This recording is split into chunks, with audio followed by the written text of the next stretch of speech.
So good morning guys. और current affairs के revision वाले वीडियो में सबसे पहले हम पुराने महीने के करंट अफेयर्स का रिवीजन करते हैं। तो पहला प्रश्न आपसे पूछा जा रहा है, द डेथ ऑफ जीसस नाम की जो बुक है इसको अभी रिलीज किया गया है, इसके लेखक कौन है? J.M. कोइट जी हैं। फिर अंकटाड की रिपोर्ट आई थी। अंकटाड मतलब होता है United nation conference on trade and development, जिसका हेडक्वार्टर है जेनेवा स्विट्जरलैंड में। तो इसकी रिपोर्ट आई थी और उसमें बताया गया था कि चाइना के साथ कौन सा देश मंदी से प्रभावित नहीं होगा। अभी कोविड-19 के चलते जो लॉकडाउन वगैरह चल रहे हैं, सबकी अर्थव्यवस्थाएं बिगड़ रही है, तो इसकी रिपोर्ट में ऐसा कहा गया था कि चाइना के साथ कौन सा देश इतना प्रभावित नहीं होगा, तो आंसर होगा भारत। फिर भारत पे ने कोविड-19 को कवर करने के लिए बीमा पॉलिसी के लिए किसके साथ समझौता किया था? तो आंसर होगा आईसीआईसीआई लोम्बार्ड जनरल इंश्योरेंस के साथ। ये जो पॉलिसी है, बीमा पॉलिसी, ये दुकानदारों को कवर करने के लिए है जिन्हें कोरोना वायरस के कारण आर्थिक रूप से सबसे ज्यादा नुकसान हुआ है। आईसीआईसीआई लोम्बार्ड जनरल इंश्योरेंस की बात करेंगे, हेडक्वार्टर मुंबई में है। इसके मैनेजिंग डायरेक्टर हैं भार्गव दास गुप्ता। भारत पे के जो हेडक्वार्टर है वो नई दिल्ली में है और इसके सीईओ हैं एशनर ग्रोवर। फिर संक्रमित लोगों का पता लगाने के लिए एक्टिव केस फाइंडिंग कैंपेन किस राज्य ने शुरू किया? तो हिमाचल प्रदेश ने। तो इसमें लोगों को कोविड-19 के लक्षणों के बारे में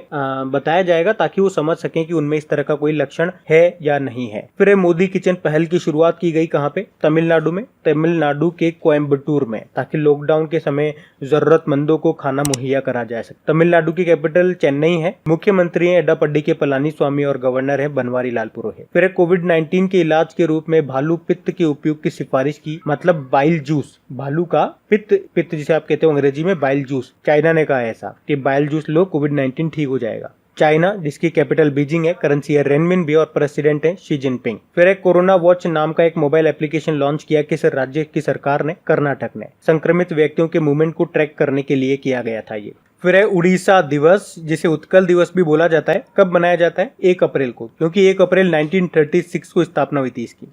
और 1 अप्रैल 1935 को किसकी स्थापना हुई थी? आरबीआई की, ये भी याद रखना। फिर किस मंत्रालय ने stranded in India portal launch किया? तो आंसर होगा पर्यटन मंत्रालय ने।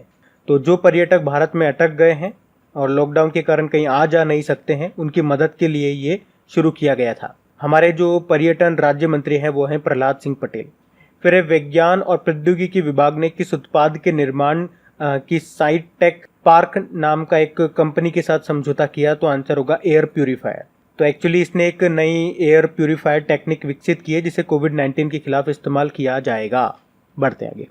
फिर है 12वां national tribal youth exchange programme, ये कहाँ पे आयोजित किया गया? तो आंसर होगा पुडुचेरी में। पुडुचेरी, जिसके मुख्यमंत्री हैं वेणु नारायण स्वामी और लेफ्टिनेंट गवर्नर हैं किरण बेदी। और अगर आपसे पूछा जाए ट्राइबल अफेयर्स मंत्री कौन है, तो अर्जुन मुंडा है। और इनसे रिलेटेड एक और प्रश्न याद रखना, इसी साल आर्चरी एसोसिएशन ऑफ इंडिया के अध्यक्ष बने थे ये। फिर राष्ट्रीय मतदाता दिवस, नेशनल वोटर्स डे, कब मनाया? तो 25 जनवरी को मनाया था। एक्चुअली 25 जनवरी 1950 को भारतीय चुनाव आयोग का गठन हुआ था, इसीलिए। और बात करूंगा अगर वर्तमान में हमारे मुख्य चुनाव आयुक्त, चीफ इलेक्शन कमिश्नर कौन है, तो ये हैं सुनील अरोड़ा, 23वें नंबर के हैं। अच्छा, राष्ट्रीय मतदाता दिवस की इस बार की थीम भी याद रखो, electoral literacy for stronger democracy, यानी कि मजबूत लोकतंत्र के लिए चुनावी साक्षरता। फिर है बिज्जी टाइमलेस टेल्स फ्रॉम मारवा, ये जो बुक है इसके लेखक कौन है? विशेष कोठारी है। और इसको रिलीज किया गया था इस साल जब वो जयपुर लिटरेचर फेस्टिवल आयोजित किया था तब, और रिलीज किया था इसको राजस्थान के मुख्यमंत्री अशोक गहलोत जी ने। फिर 11वें इंडोर क्रिकेट विश्व कप का आयोजन किस देश में किया जाना है? ये वैसे अक्टूबर में होना है और ये होना है अगस्त में। अब हो सकता है कोरोना के कारण ये स्थगित कर दिया जाए, वो बात अलग है, लेकिन अभी तक तो ये ही तय है कि अक्टूबर में होना है। ऑस्ट्रेलिया की कैपिटल कैनबेरा है, करेंसी है ऑस्ट्रेलियन डॉलर, इसके प्रधानमंत्री स्कॉट मॉरिसन। फिर है world breast feeding trends initiative की रिपोर्ट आई थी, उसमें टॉप पे कौन सा देश रहा? श्रीलंका टॉप पे रहा। भारत 78 नंबर पे रहा था। मतलब श्रीलंका में माताओं और बच्चों के पोषण पे काफी ध्यान दिया जाता है, ये बताती है ये रिपोर्ट। फिर है जीना अकर किस देश की पहली महिला रक्षा मंत्री के साथ साथ अरब क्षेत्र की पहली महिला रक्षा मंत्री बनी? तो ये आंसर होगा लेबनान। लेबनान के इसी साल नए प्रधानमंत्री बने थे हसन दियाब। लेबनान की कैपिटल है बेरूट। फिर किसने सुभाष चंद्र बोस आपदा प्रबंधन पुरस्कार 2020 जीता? तो आंसर होगा कुमार मुन्नन सिंह ने। इन्होंने तो व्यक्तिगत श्रेणी में जीता था, संस्थाओं की श्रेणी में disaster mitigation and management centre ने जीता था, जो कि उत्तराखंड का है। फिर है किस राज्य में स्कूलों में संविधान की प्रस्तावना पढ़ना अनिवार्य कर दिया गया था? तो मध्य प्रदेश में, और उससे पहले महाराष्ट्र ने भी कर दिया था, मतलब महाराष्ट्र और मध्य प्रदेश ने कर दिया। फिर institute of company secretary of India के अध्यक्ष बने कौन? इनका नाम है आशीष गर्ग, और उपाध्यक्ष बने थे नागेंद्र राव। फिर है भारत में एक राष्ट्र एक ration card, one nation one ration card योजना की बात हो रही है। ये कब से लागू हो जाएगी? 1 जून 2020 से। अच्छा, अभी इस योजना से रिलेटेड करंट अफेयर्स में एक प्रश्न भी पढ़ा था हमने। अभी इस योजना में 5 और राज्यों को जोड़ दिया गया था, पहले 12 को जोड़ चुके हैं, तो टोटल अब तक 17 जुड़ चुके हैं।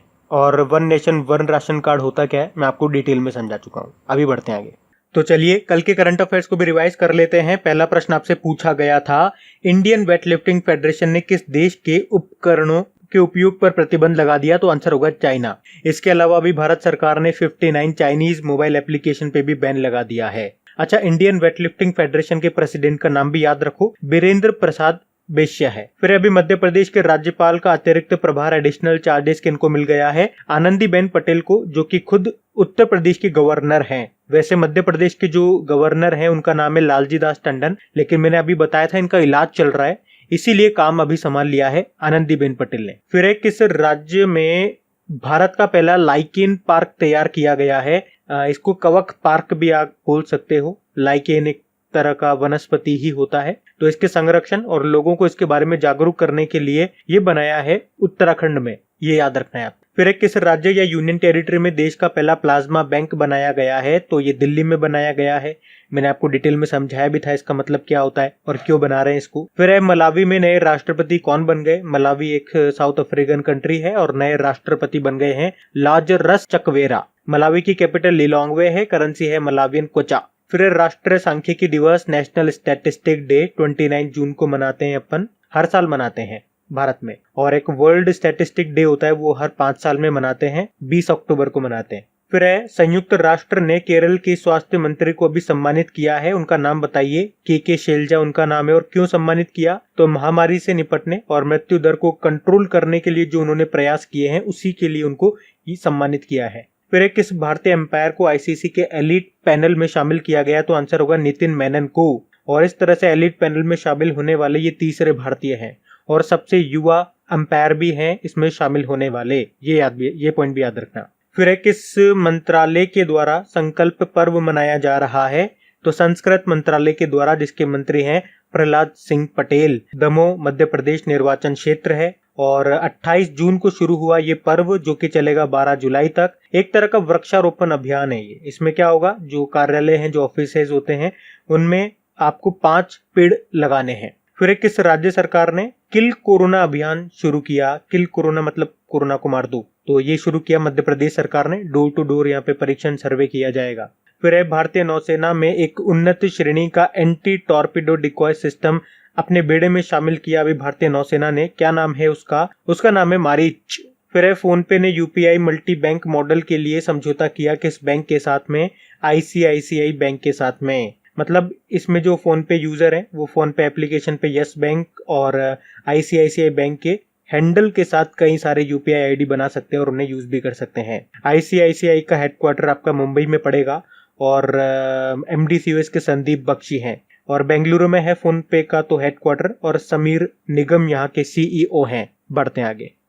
तो स्टैटिक क्वेश्चंस की बात करेंगे तो पहला प्रश्न पूछा जा रहा है, भारत का पहला स्पेस टेक पार्क ये किस शहर में बना है? तो आंसर होगा तिरुवनंतपुरम में। फिर है किस राज्य में भारत का पहला अंतरराष्ट्रीय व्यापार केंद्र खुला? तो ये भी आपका खुला है केरल में। फिर है भारत का पहला ग्रीन रेटेड क्रिकेट स्टेडियम बना, कौन सा? सरदार पटेल स्टेडियम। ये अहमदाबाद में है और इसे मोटेरा स्टेडियम भी कहा जाता है। और अभी एक्चुअली इसे इंडियन ग्रीन बिल्डिंग परिषद ने gold green building rating award दिया था और इसी के साथ ये भारत का पहला ग्रीन रेटेड क्रिकेट स्टेडियम बन गया है। और याद रखना, अब ये विश्व का सबसे बड़ा स्टेडियम भी है। 1.10 लाख 1.10 लाख लोग इसमें बैठ सकते हैं। और अभी आपको याद होगा डोनाल्ड ट्रंप जब भारत की यात्रा पर थे तो इसी स्टेडियम में एक कार्यक्रम का आयोजन किया गया था। कौन सा कार्यक्रम? नमस्ते ट्रंप कार्यक्रम, अहमदाबाद में है, ये याद रखना। फिर है भावांतर भरपाई योजना, ये किस राज्य की है?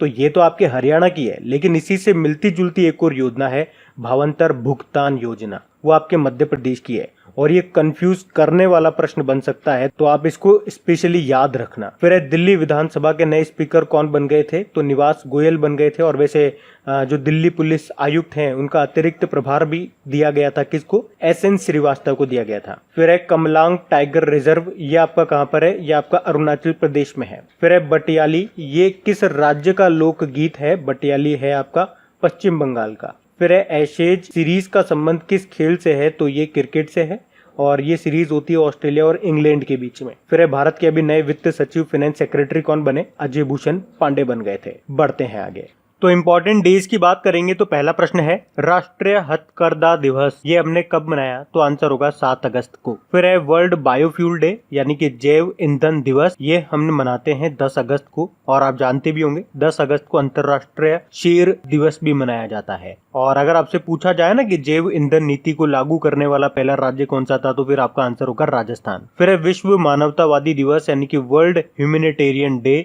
ये हमने मनाया 19 अगस्त को। और एक ह्यूमन राइट डे भी होता है, उससे आप कंफ्यूज मत हो जाना, वो 10 दिसंबर को मनाते हैं। फिर इंटरनेशनल सीनियर सिटीजन डे, ये हम मनाते हैं 21 अगस्त को। और एक international day of older person भी होता है, वो हम 1 अक्टूबर को मनाते हैं। फिर national sports day, national sports day हम 29 अगस्त को मनाते हैं। महान हॉकी प्लेयर थे मेजर ध्यानचंद जी, उनके जन्मदिन को। और एक इंटरनेशनल स्पोर्ट्स डे होता है जो अभी हमने 6 अप्रैल को मनाया। फिर है वर्ल्ड फोटोग्राफी डे, ये मनाया जाता है 19 अगस्त को। फिर है इंटरनेशनल यूथ डे, ये हम मनाते हैं 12 अगस्त को। और इस बार की थीम रही थी इसकी ट्रांसफॉर्मिंग एजुकेशन। आप सोच रहे होंगे एक और होता है 12 जनवरी को मनाते हैं, वो क्या होता है, वो नेशनल यूथ डे होता है, स्वामी विवेकानंद जी के जन्मदिन को मनाते हैं वो। फिर है विश्व हाथी दिवस, ये हम मनाते हैं 12 अगस्त को। हाँ, 12 अगस्त को ही इंटरनेशनल यूथ डे भी मनाया जाता है और विश्व हाथी दिवस भी मनाया जाता है। हाथी किन किन राज्यों का स्टेट एनिमल है, तो ये है केरल का, कर्नाटक का और झारखंड का। फिर है विश्व आदिवासी दिवस यानी कि वर्ल्ड ट्राइबल डे, ये हमने मनाया 9 अगस्त को। फिर है world health day, world health day हम मनाते हैं 7 अप्रैल को। तो गाइज ये था आज का हमारा करंट अफेयर्स का रिवीजन वाला वीडियो। अगर वीडियोस अच्छे लगते हैं तो प्लीज इसे अपने दोस्तों के साथ में कम से कम अपने एक स्टडी ग्रुप में इसे शेयर जरूर कर देना। अब कुछ क्वेश्चंस आपसे पूछे जाएंगे, क्वेश्चंस आप लगाइएगा और देखिएगा कितने क्वेश्चंस आप लोगों से बन पा रहे हैं, बाकी हम इनको कल सॉल्व करेंगे। ये रहे क्वेश्चन आपके सामने।